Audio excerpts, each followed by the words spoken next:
Bonjour et bienvenue dans cette nouvelle vidéo dont l'objectif est la présentation du logiciel CES EduPack.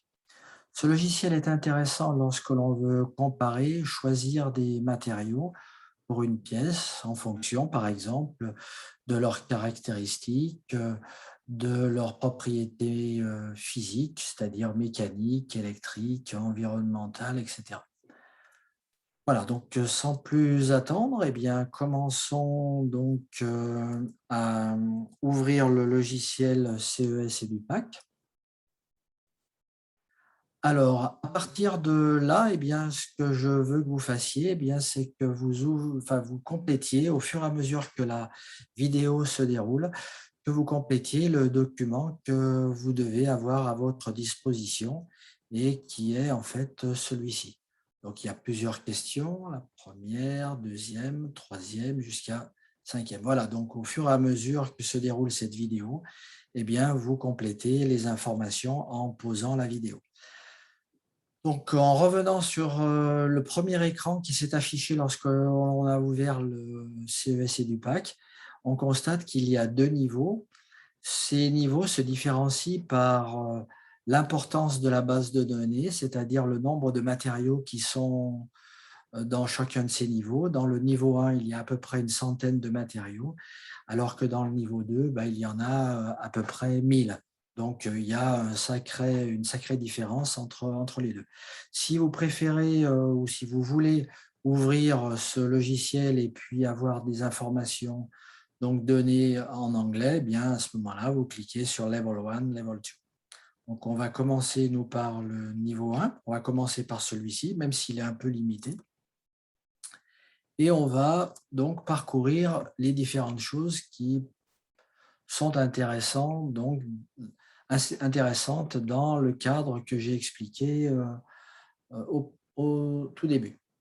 Donc, on a deux univers, l'univers des matériaux, l'univers des procédés. Donc, pour l'instant, en tous les cas, cette vidéo, elle va se concentrer sur l'univers des matériaux. Donc, les matériaux, si je clique par exemple sur cet ensemble, eh bien, vous allez retrouver donc sur un menu sur votre gauche où il y a tous les matériaux contenus dans cet univers. Par exemple, ici, vous voyez, c'est marqué. Le premier sous-ensemble, c'est céramique et verre. Si je développe un petit peu ce sous-ensemble, on remarque qu'il y a céramique non technique, technique et verre. Et là, on va les retrouver ici. On va les retrouver là, les céramiques donc non techniques, techniques et les verres. Donc en fait, ils font partie de la même famille et cette famille, c'est celle-ci. Bien, donc qu'est-ce qu'il y a dans chacune de ces familles ou de ces sous-ensembles? C'est ce qu'on va essayer de parcourir très rapidement. Alors si par exemple je clique sur la céramique non technique, qu'est-ce qu'ils veulent dire par là? Et en fait, c'est voilà, c'est des matériaux qui ne nous intéressent pas fondamentalement, heu, disons dans nos applications mécaniques. Bon, il s'agira de l'argile, donc ciment et béton, et cetera. Vous voyez, donc là, ici, c'est un dossier, en fait, et puis dans ce dossier, il y a les matériaux qui sont installés. Donc, vous voyez, c'est ce que je disais au départ. Niveau 1, le nombre de matériaux est limité, effectivement. Dans ce dossier, en fait, il n'y a qu'un seul matériau, et c'est exactement le cas ici et ici. Donc, vous voyez, c'est relativement limité. Céramique non technique, voilà, les verres, là, on retrouve donc des matériaux. Ensuite, on passe aux composites. Donc, les composites, on va avoir deux types de composites, les fibres de carbone, les fibres de verre, les élastomères. Les élastomères sont ceux qui sont à base de caoutchouc, c'est-à-dire qu'ils ont des propriétés, les propriétés qu'on exploite, tout du moins, c'est leur élasticité. Ils ne rentrent jamais dans le domaine plastique. Les matériaux naturels, donc on a le bambou, le cuir, et cetera. Et puis, vous voyez, pour le bois, ils ont créé un dossier, un sous-ensemble. Et effectivement, si on l'ouvre, ils ont dissocié, lorsqu'ils ont créé cette base de données, ils ont dissocié deux types de bois. Les métaux et les alliages. Alors, pourquoi parle-t-on d'alliage? Parce qu'en fait, Les alliages, c'est un mélange de différents éléments et la plupart du temps, ce sont les alliages qui sont utilisés et non les éléments purs, parce que les éléments purs sont très souvent peu intéressants, ils ne peuvent pas être exploitables comme ceci à l'état pur et c'est pour ça qu'on a besoin de les mélanger à d'autres pour obtenir quelque chose qui va avoir des propriétés, physiques, disons intéressantes. Quand je dis propriétés physiques, j'en ai déjà parlé, ça peut être mécanique, thermique, électrique et cetera. Alors, c'est exactement ce qui va se passer ici. Vous voyez, on a distingué les alliages ferreux et les alliages non ferreux. Quelle est la différence entre les deux? Évidemment, ça tombe sous le sens. Alliage ferreux, il va y avoir, à l'intérieur, il va y avoir un élément, et cet élément essentiel, c'est le fer. Et ce fer, il est mélangé à d'autres éléments qui vont lui donner ou lui attribuer des propriétés donc intéressantes. Donc, quels sont ces alliages dont on parle? Eh bien, on parle en tous les cas de deux types d'alliages, les aciers et les fontes. Alors, vous voyez que parmi les aciers, il y a évidemment tout un tas d'aciers différents, hein, même si on n'est qu'au niveau 1, donc cette base de données est sans doute limitée. Si on passait au niveau 2, évidemment, cette liste serait évidemment plus longue. Donc, l'élément essentiel, c'est le fer. Et puis, on rajoute quoi? On rajoute notamment du carbone. Donc, il peut être en faible quantité, donc basse teneur en carbone, un petit peu plus importante, moyenne, etc. Et puis, on peut rajouter à ce mélange donc fer-carbone, on peut aussi rajouter d'autres éléments donc en faible quantité ou en quantité un petit peu plus grande et à ce moment-là, on obtiendra donc encore d'autres propriétés comme c'est par exemple le cas pour l'acier inoxydable. Alors, qu'est-ce qui fait la différence entre les aciers et les fontes? Eh bien, les aciers, en fait, ils ont un pourcentage de carbone relativement limité, hein, de 0,02%, donc c'est très peu, à 2%. Donc, vous voyez qu'effectivement, le pourcentage de carbone inclus dans ce mélange est relativement faible. Alors pour la fonte, il est un tout petit peu plus important. On parle de fonte lorsque le carbone est inclus dedans de 2% à 6,67% si ma mémoire est bonne. Donc, vous voyez, le pourcentage de carbone, finalement, va quand même définir des, euh, des propriétés totalement différentes, puisque une fonte réagira ou aura des propriétés carrément différentes d'un acier. Alors, à ce stade, qu'est-ce que l'on peut faire de toutes ces fiches, même si je vais aussi continuer à regarder évidemment l'ensemble de ces sous-ensembles, de ces sous-familles. Alors, qu'est-ce que je vais faire? Je vais ouvrir par exemple cette fiche. Donc, en double-cliquant dessus, vous allez voir ce qui va se passer là. Je double-clique. La fiche s'est ouverte, que je peux refermer d'ailleurs. Donc, c'est une fiche qui nous donne un certain nombre d'informations.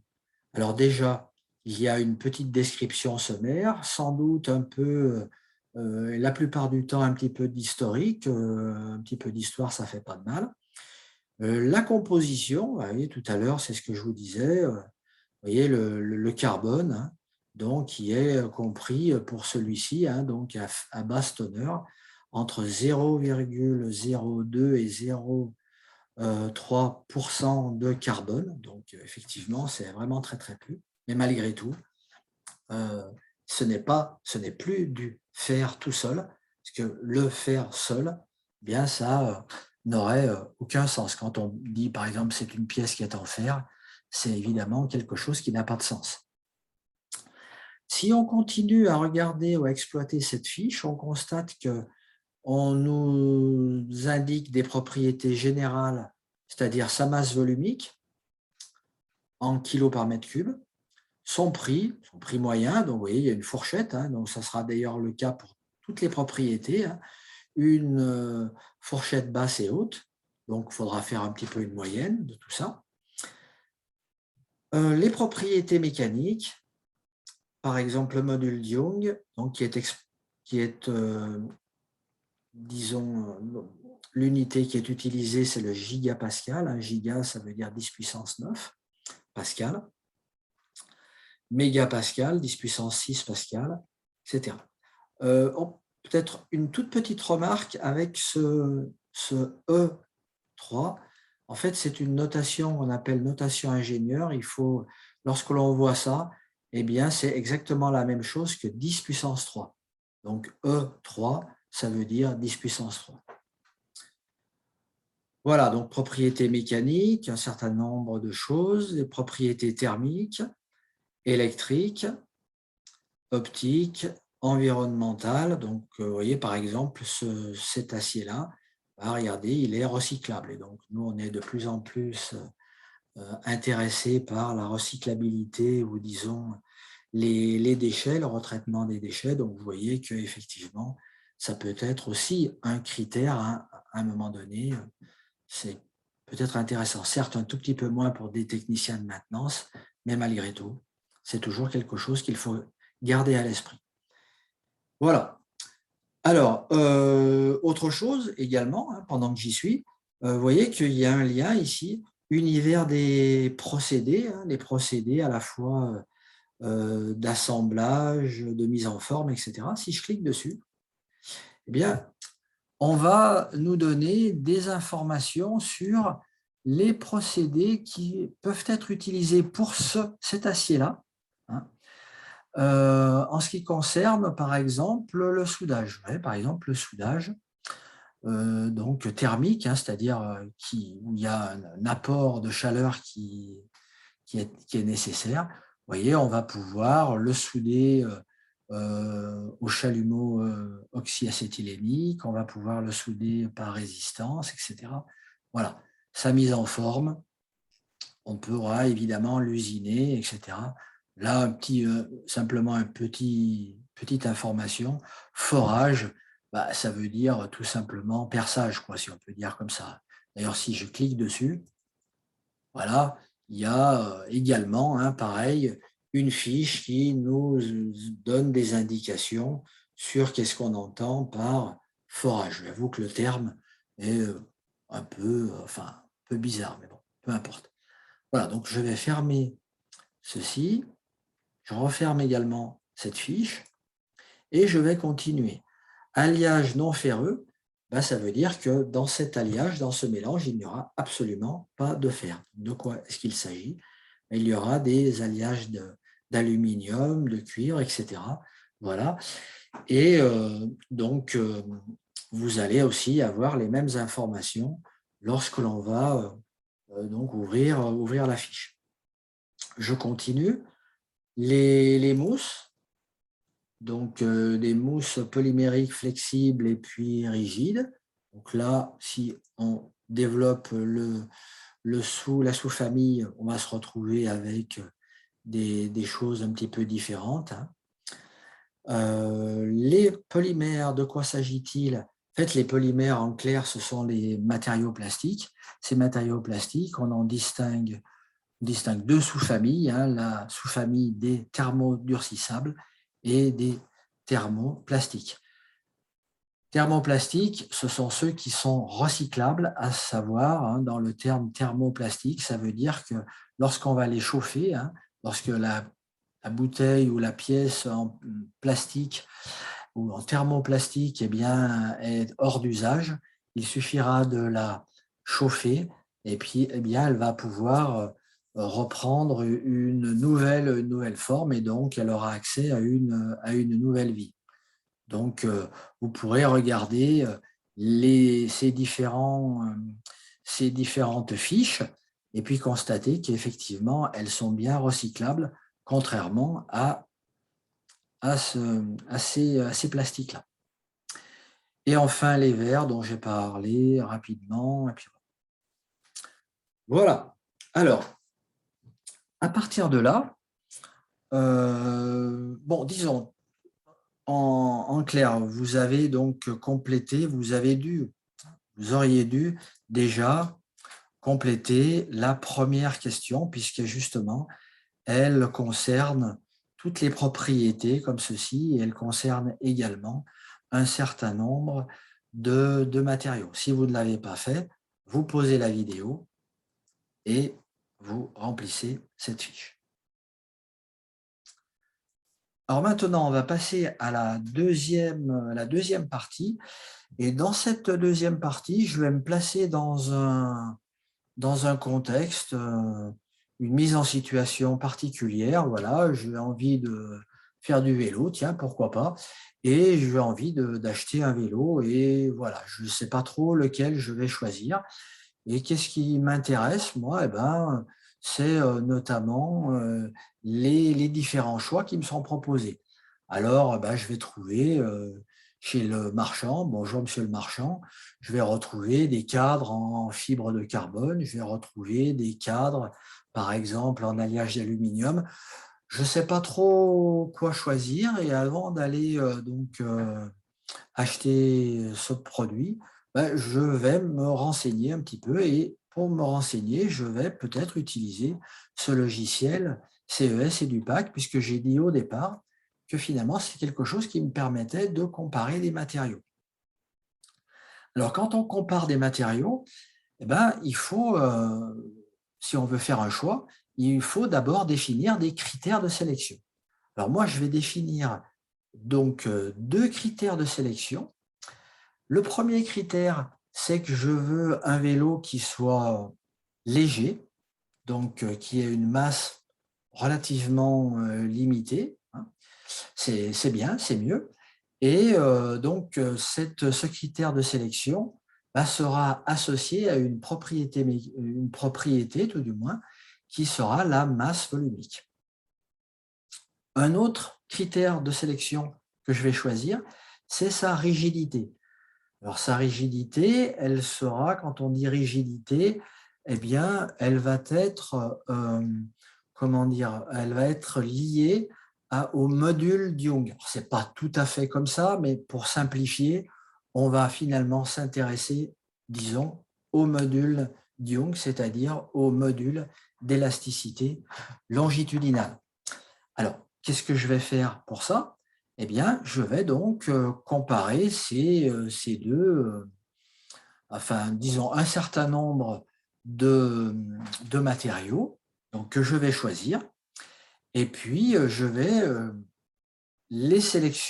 sélectionner celui qui m'intéresse en fonction des 2 critères de sélection que je viens de citer. Alors maintenant, vous voyez que vous avez ici tous les matériaux qui sont listés. Donc, ce n'est pas ça qui m'intéresse, parce que moi, il est évident que je vais dire des cadres de vélo en mousse ou en verre ou en céramique non technique, on n'en a pas, il n'y en a pas énorme, hein. Donc, du coup, je vais aller dans arborescence et puis là, je vais sélectionner des matériaux qui, enfin, dont j'ai une chance de trouver dans les magasins. Alors, par exemple, composite. Tiens, ça c'est intéressant. Donc, je vais ouvrir la partie hybride en éliminant les mousses. Donc, je vais sélectionner donc composite, je double-clique dessus. Et lorsque je vais double-cliquer dessus, regardez, c'est noté ici, choisir et insérer les fiches à partir de l'arborescence. Les fiches choisies passeront avec succès la sélection. Donc, je double-clique dessus et il est passé ici. Elle a été sélectionnée. Tiens, je vais choisir aussi les matériaux naturels, pourquoi pas. Voilà. Et puis tout à l'heure, j'ai dit, ben, je me suis aperçu aussi, en faisant un premier tour, qu'il y avait des matériaux donc non ferreux, et notamment, par exemple, les alliages d'aluminium. Bon, je ne vais pas choisir alliage d'aluminium tout de suite. Alors, soyons fous, je vais choisir donc alliage non ferreux, toute la sous-famille. Voilà, c'est ici. Donc, je valide. Et vous voyez qu'il s'est affiché étape 1. L'étape 1, elle est ici. Je peux la changer hein, en cliquant sur paramètres. Je peux revenir et remodifier si je veux inclure quelque chose. Voilà, des vers par exemple, là, stupide. Eh ben voilà, je peux le faire. Évidemment, je ne vais pas m'amuser à ça. OK, donc maintenant, eh bien, je vais sélectionner donc mes critères dont j'ai parlé tout à l'heure. Alors, cette fois, au lieu de cliquer sur arborescence, ce que j'avais fait pour l'étape 1, je vais sélectionner graphique. Donc, dans tout graphique, eh bien, il va y avoir un axe des abscisses, un axe des ordonnées. Je vais commencer peut-être par l'abscisse. Et là, je vais choisir une catégorie. Alors, rappelez-vous, les deux critères de sélection, c'est la masse volumique et le module Young. Alors, où est-ce que je vais trouver tout ça? Propriété générale, je vais trouver la masse volumique. D'accord? Donc, sur l'axe des abscisses, j'ai choisi masse volumique. Sur l'axe des ordonnées, je vais choisir le module Young. Là, c'est une propriété mécanique. Module Young. Parfait. Et je valide. Et à ce moment-là, j'ai un magnifique graphique, diagramme qui s'affiche, plein de bulles. Et on aime bien les bulles. Et donc, voilà. Alors, il y a des bulles qui sont toutes en gris. Pourquoi ça? Eh bien, parce que j'ai sélectionné des familles. Et parmi ces familles, il y en a un certain nombre que j'ai éliminé de mes fiches de sélection. Alors, pour les enlever, hein, vous voyez ici, ça fait partie des mousses. Donc, ce que je vais faire, je vais les masquer. Voilà. Et donc, tout ceci, tous ces matériaux, ce sont ceux qui font effectivement partie de mes fiches de sélection. Il y en a un certain nombre. Alors, on va un petit peu zoomer là-dessus. Mise à l'échelle automatique. On va se retrouver avec ça. Vous voyez bien qu'on a sur l'axe des abscisses la masse volumique, sur l'axe des ordonnées, le module Young. Alors, par exemple, ici, là, je vois que toutes ces bulles, elles sont en vert. Pourquoi ça? Parce qu'elles font partie d'une famille. On va justement les regrouper. Voilà. Donc, de quelle famille font-elles partie? Font partie des matériaux naturels. Pas double-cliquer, simplement cliquer, ça va bien. Alors, voilà. Ici, on va avoir affaire au composite. D'accord? Et là, les métaux et alliages. Bon, alors, qu'est-ce que je voulais? Moi, je voulais un vélo, notamment le cadre, qui soit le plus léger possible. Donc, s'il est le plus léger possible, il faut que sa masse volumique soit la plus faible possible. Tiens, celui-là, il a l'air de bien aller. Par contre, ce que je veux, c'est aussi un vélo qui soit rigide, assez rigide, malgré tout. Donc, vous voyez, celui-ci, ce n'est pas vraiment le cas. Donc, il faut que je remonte là-dedans. Tiens, si j'avais à choisir, par exemple, parmi les matériaux naturels, donc quelque chose qui est suffisamment léger et puis quelque chose qui est suffisamment rigide, je dirais c'est peut-être quelque chose qui va ressembler à ça. Tiens, bambou. Ah bon, pourquoi pas? Donc, ça paraît un peu curieux, quoi. Je veux dire, un cadre en bambou, on n'a jamais vu ça. Eh bien, si. Parce que si vous regardez, par exemple, si vous faites un petit peu de recherche justement là-dessus, vous voyez, par exemple, vous constatez que des vélos dont le cadre est en bambou, c'est quelque chose qui devient de plus en plus populaire. Bon, certes, ça reste encore quelque peu anecdotique, mais malgré tout, vous voyez que si certains se sont lancés dans le commerce de ce genre de vélo en cadre en bambou, ce n'est pas pour rien. C'est parce que ils ont effectivement constaté que ce matériau-là, il avait quelques propriétés. Ils ont peut-être regardé ça avec le CES et du PAC, d'ailleurs, j'en sais rien, peu importe. Enfin bon, c'est un fait. Parmi les composites, lequel est intéressant? Ben, le plus léger et le plus rigide. C'est lequel? Ben, celui qui est en fibre de carbone. Tiens, ça, c'est pas étonnant non plus. Et parmi donc les alliages, hein, puisque ce sont bien des alliages dont on a parlé ici, ben, il y en a plusieurs. Celui qui est intéressant, c'est peut-être celui-là. Ouais, il est pas mal, hein, alliage de magnésium, pourquoi pas. Celui-ci aussi. Tiens, ah, justement, effectivement, celui-là, je clique simplement dessus. Voilà, je vais le retrouver ici. Voilà, donc en clair, bah, vous avez une brève explication, une brève introduction sur comment exploiter ce logiciel, comment en tirer donc des conclusions et qui va peut-être, ce logiciel peut peut-être vous aider à choisir des matériaux dans le cadre de votre pratique professionnelle. Voilà. Bien, cette vidéo est maintenant terminée. Si vous voulez de plus amples renseignements, eh bien, n'hésitez pas. Euh, donc, posez autant de questions que vous voulez. Merci, à bientôt, bonne journée et bon travail.